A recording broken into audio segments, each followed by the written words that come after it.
esto de aquí abajo son los rizomas, ¿no? Que son como las raíces del bambú.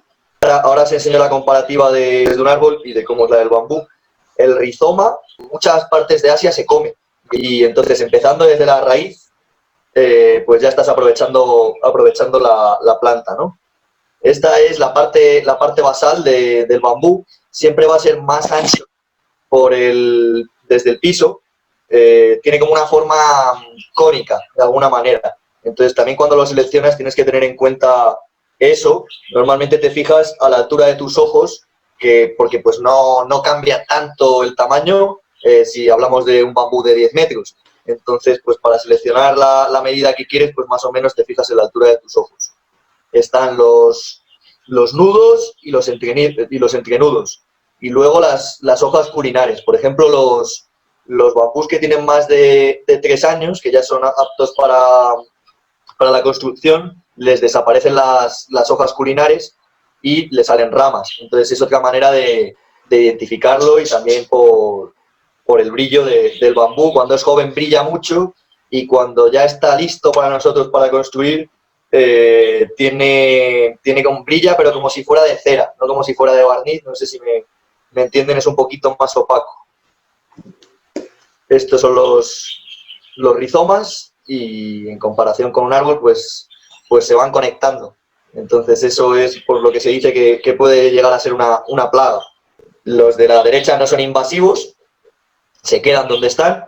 Lo puedes plantar en una maceta, que no vas a tener problemas nunca de que la rompa, de que la abra, de que le falte.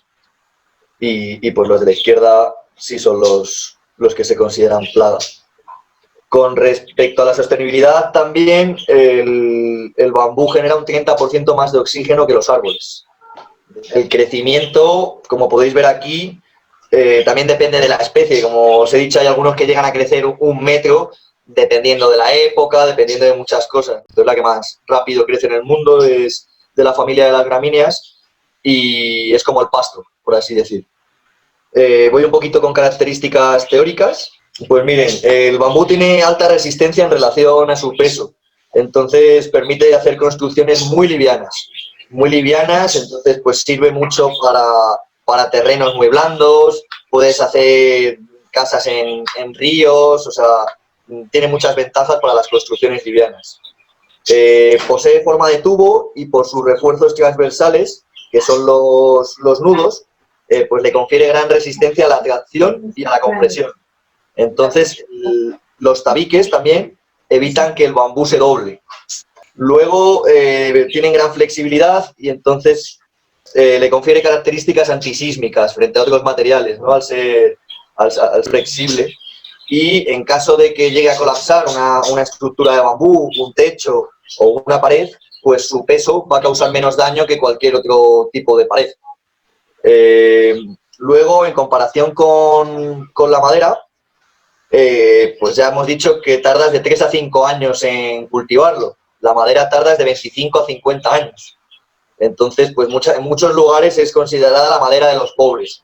Se puede cortar también sin matar a la planta, y lo bueno también frente al árbol, frente a la madera del árbol, es que tiene muy poco desperdicio. En 2 años puede revertir la erosión del suelo hasta en un 70%.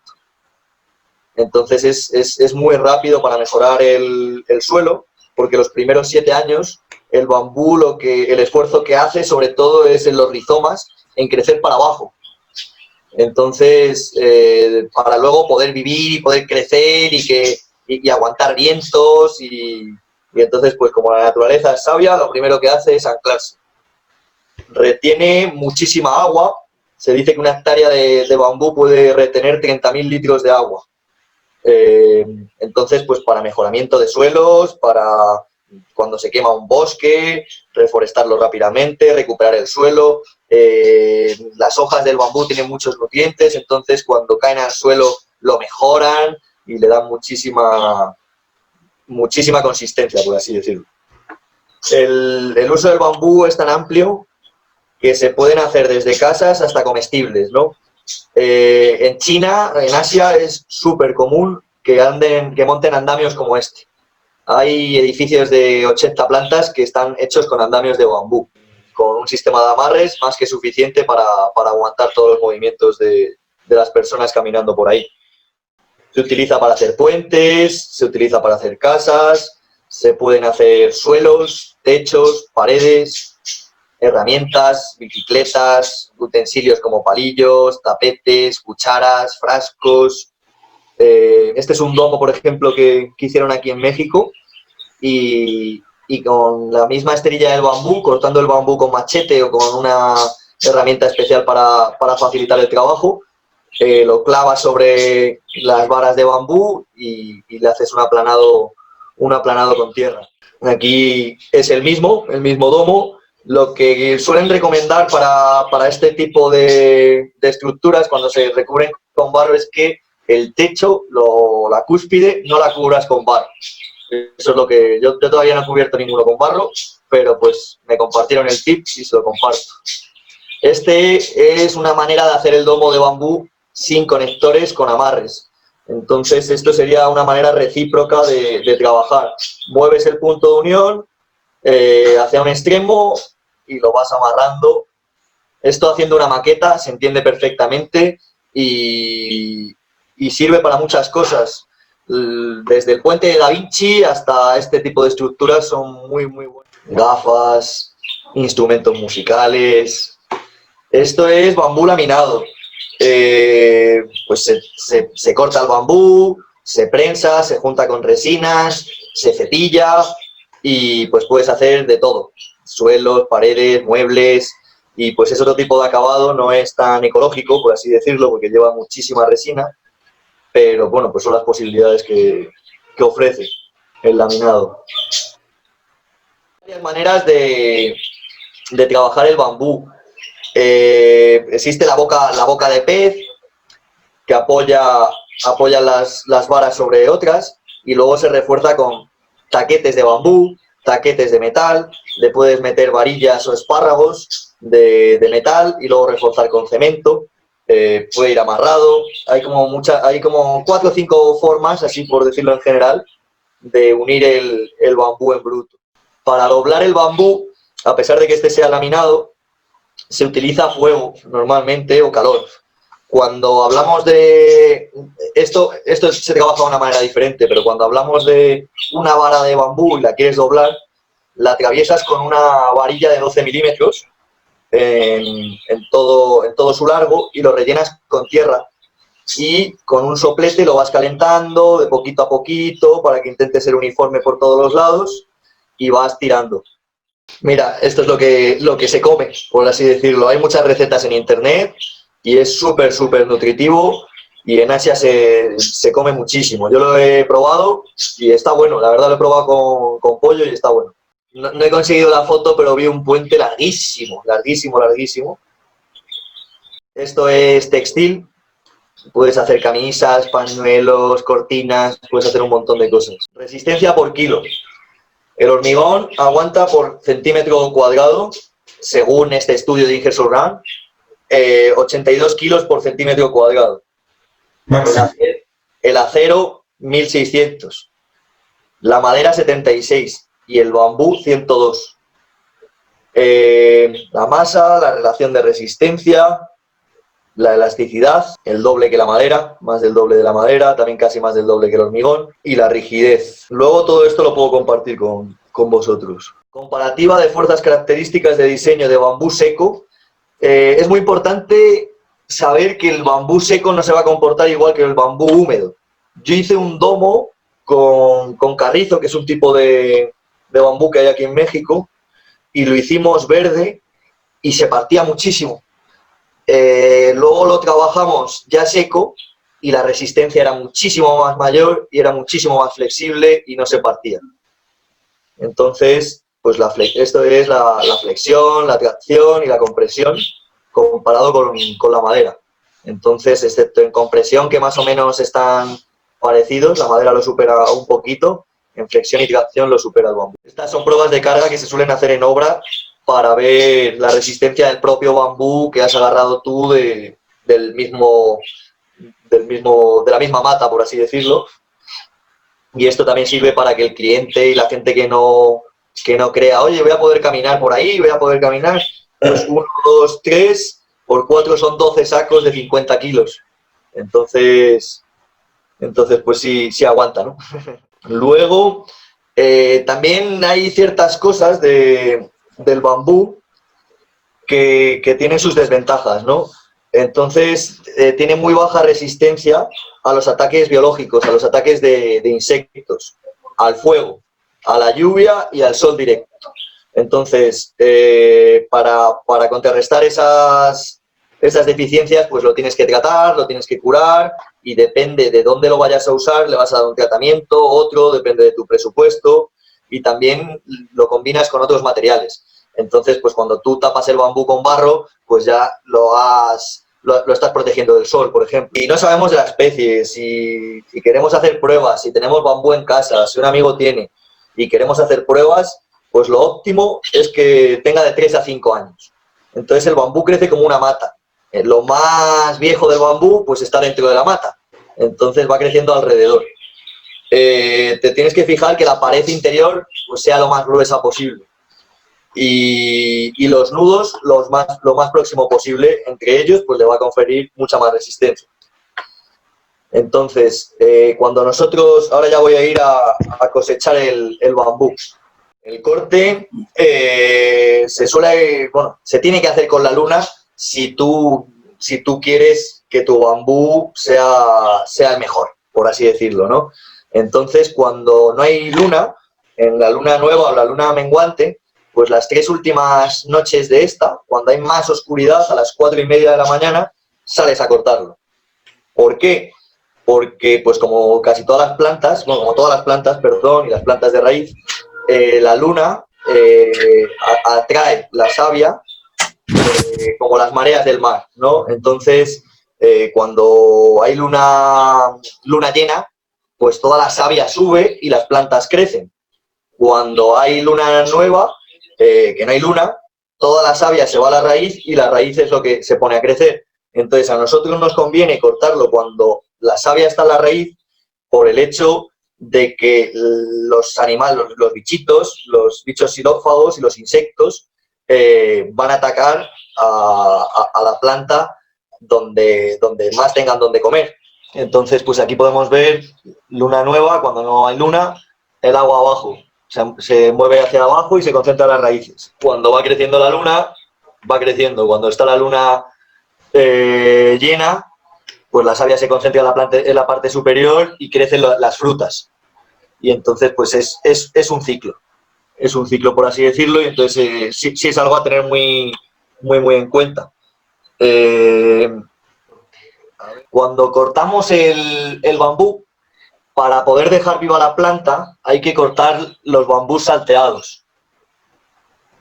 Se puede cortar hasta un 40%, pero lo suyo es cortar un 30% del bambú para que ese mismo bambú que has cortado vuelva a crecer.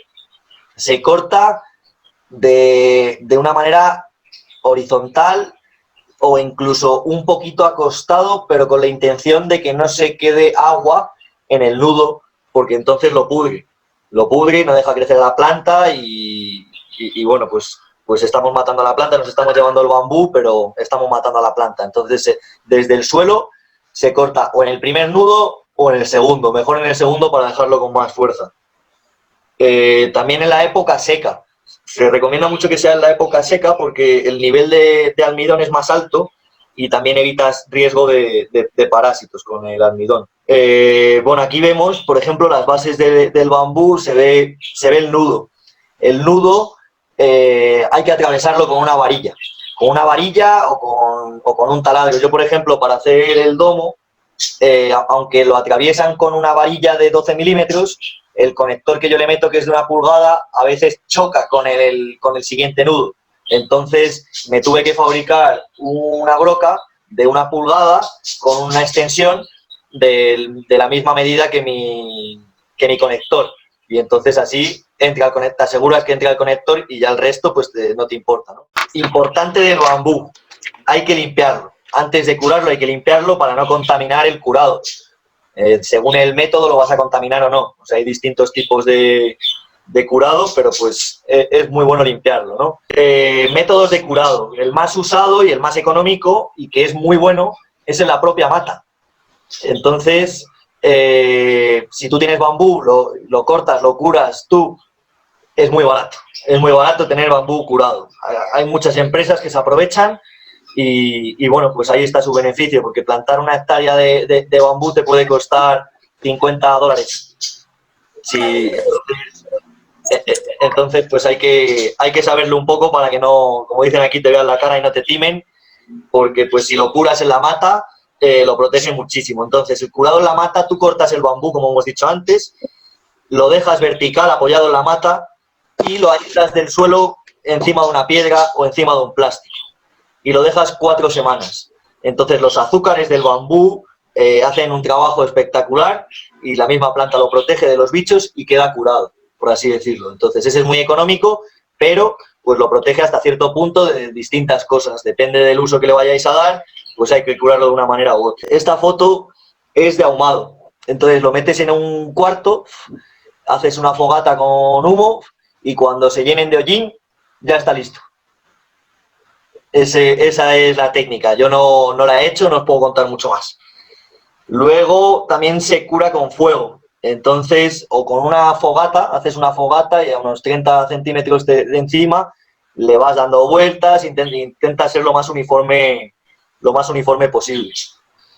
Cambia de color y la resina sale y endurece el bambú cuando lo quemas así, de esta manera.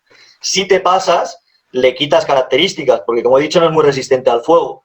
Ahora vais a ver mis conectores, yo me pasé un poco con el soplete de los extremos y pues me pasé. Entonces, esto del hollín que veis es diferente al quemado, por así decirlo. Esto mancha el bambú y lo protege, pero no lo estás quemando.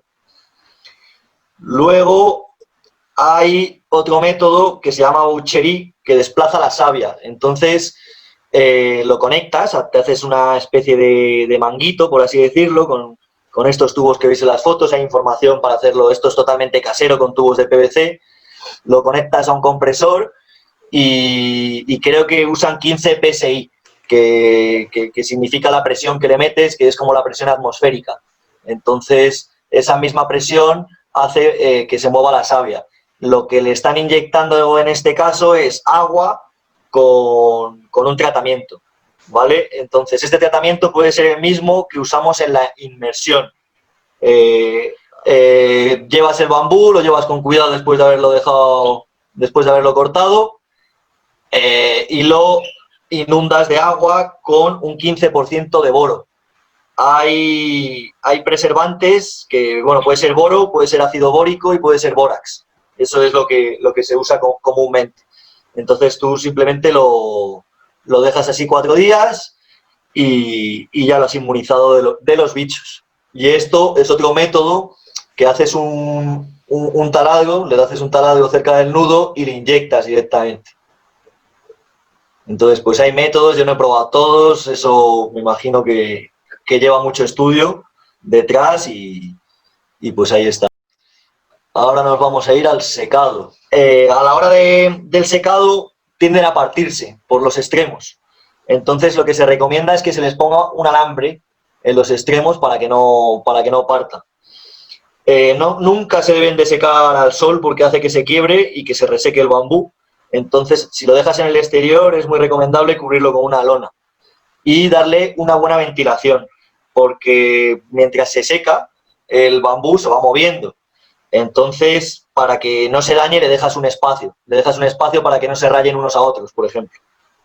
Entonces, este, por ejemplo, es en vertical. Esto, de hecho, no es secado, esto es almacenaje, pero no encontré fotos del secado horizontal. Este, por ejemplo, es en vertical. Lo que haces aquí es poner unos pegados a otros para que no se doblen. De hecho, estos son muy largos para estar en vertical. Al ser largos se recomienda que sea en horizontal, para que no tiendan a doblarse. Pero pues esta es la foto que encontré y pues para que os hagáis la idea. Esto, por ejemplo, es en horizontal. Y pues los de abajo tienden a partirse. Entonces, cuantas menos filas hagas de bambú, si tienes espacio, mejor. El acabado, pues como pierde brillo el bambú, no se queda verde, se va a hacer como amarillento. Le puedes hacer un aceite con aceite de linaza y un 30% de trementina. También le puedes añadir alquitrán para protegerlo de los rayos ultravioletas del sol. Yo el domo que os voy a enseñar ahora lo tuve descubierto 6 meses en Teotihuacán, que hay una radiación solar increíble, y todo el acabado que le había dado a soplete para hacerlo más llamativo y así, se blanqueó por completo. Se blanqueó por completo. Entonces, sí es bueno también protegerlo o con alquitrán o con algún barniz industrial. Luego también, o sea, la durabilidad del bambú no es tan larga como la de otros materiales. Bien cuidado, bien tratado, bien ajustado todo, te puede durar una vida. Pero pues sí, 30, 40, 50 años es lo común. Para que mantenga todas sus características nobles, ¿no? Por así decirlo, ¿no?